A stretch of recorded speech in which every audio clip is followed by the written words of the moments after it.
नमस्कार दोस्तों, क्या हाल चाल है सबका। और आपका मेरे चैनल में फिर से बहुत बहुत वेलकम है।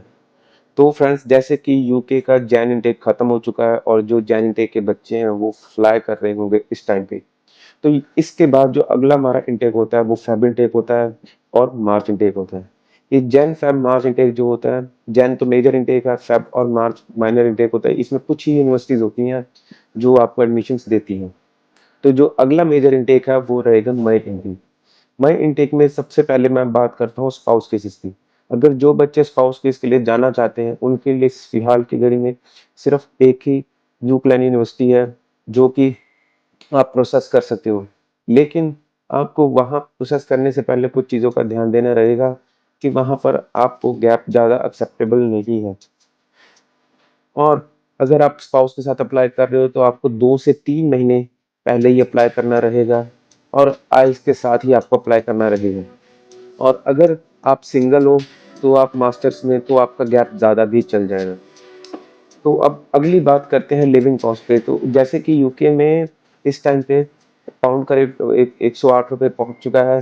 और वहीं पर जो यूके में जो इन्फ्लेशन है वो थोड़ी सी हाई है, तो जिसकी वजह से आपको लिविंग कॉस्ट भी इंक्रीज कर दी गई है। तो आपने जो फंड्स शो करने हैं जो 28 डेज ओल्ड होते हैं, वो आपको इस चीज़ का ध्यान रखना है कि वो 2 से 3 लाख रुपए प्रीवियस से ज़्यादा शो करने रहेंगे।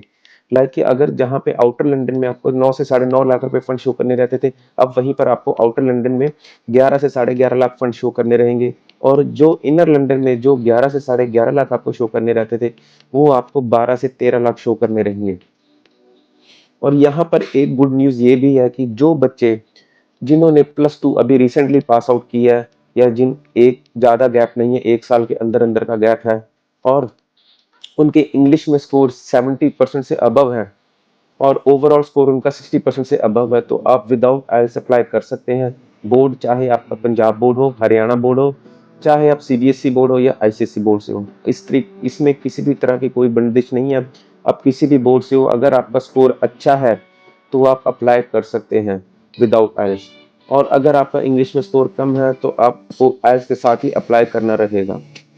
तो यहाँ पे एक और चीज मैं आपको बता दूं कि जैसे कि आपको यहाँ पे यूके में जो होता है कि 1 साल की फीस के साथ जाना होता है, लेकिन यहाँ पे कुछ यूनिवर्सिटीज होती हैं आपको जो 6 महीने की फीस का भी ऑप्शन आपको देती हैं कि आप 6 महीने की फीस पे करके भी आप जा सकते हैं और फर्दर 6 महीने की आप वहाँ पर पे कर सकते हैं। कुछ यूनिवर्सिटीज आपको ऐसे होते हैं कि वो आपको मिनिमम इनिशियल डिपॉजिट, जिसको हम 3,000 पाउंड या 4,000 पाउंड कह सकते हैं, कि वो पे करके भी आपको कैश लेटर मिल जाती है, जिसके कारण आप उस 3 महीने की फीस के साथ ही आप अपना वीज़ा ले सकते हैं। लेकिन आपको ये ध्यान देना रहेगा कि आपको जो बाकी का फीस रहेगी वो वहाँ पे क्लास स्टार्ट होने से पहले ही आपको पे करनी रहेगी, जो कि बच्चों के लिए एक थोड़ी सी दिक्कत की बात रह जाती है। तो मैं आपको हमेशा प्रेफर करूंगा, चाहे आप 3 महीने की फीस के साथ ही आपका वीज़ा आ जाता है, लेकिन आप फ्लाई करने से पहले पहले फर्दर आप 6 महीने की फीस जो है टोटल वो पे करके ही यहाँ से जाए, ताकि आपको किसी भी तरह की कोई दिक्कत वहाँ जाते ही फाइनेंशियल प्रॉब्लम ना हो। क्योंकि बच्चे का किसी और कंट्री में जाके सबसे मेन इशू फाइनेंशियल इश्यूज होते हैं, वो आपको जाते ही फेस ना करना पड़े। तो बात करते हैं बजट की। तो इस टाइम पे आपको कितना बजट लगेगा अगर आप अप्लाई करना चाहते हो, तो ये चीज़ ध्यान में रख चलिए कि जैसे कि पाउंड जो है इस टाइम पे 108 रुपये चल रहा है, उसकी वजह से जो आपकी जो यूनिवर्सिटीज़ हैं उनका फीस का क्राइटेरिया जो है वो ईयरली फीस का क्राइटेरिया 13 लाख रुपए से स्टार्ट हो जाता है, कि 13,000 पाउंड जो होता है आपको 1 साल की फीस रहेगी। उसके साथ ही कुछ यूनिवर्सिटीज की 15,000 पाउंड भी है, 16,000 पाउंड भी है, और कुछ यूनिवर्सिटीज की 20,000 है, उससे भी ज्यादा है। पर हर यूनिवर्सिटी का अपना अपना फीस क्राइटेरिया होता है। लेकिन यहाँ पर अगर बच्चे टाइम से अप्लाई करते हैं तो आपको कुछ बच्चे जो बच्चे यहाँ पे टाइम से पहले अप्लाई करेंगे, या मतलब कि जैसे कि अगर डेडलाइन से पहले पहले 1 मंथ पहले अप्लाई करता है, तो आपको कुछ यूनिवर्सिटीज ऐसी भी मिल जाएंगी जहाँ पे आप को स्कॉलरशिप का भी चांसेस हैं, आप स्कॉलरशिप पर भी जा सकते हैं।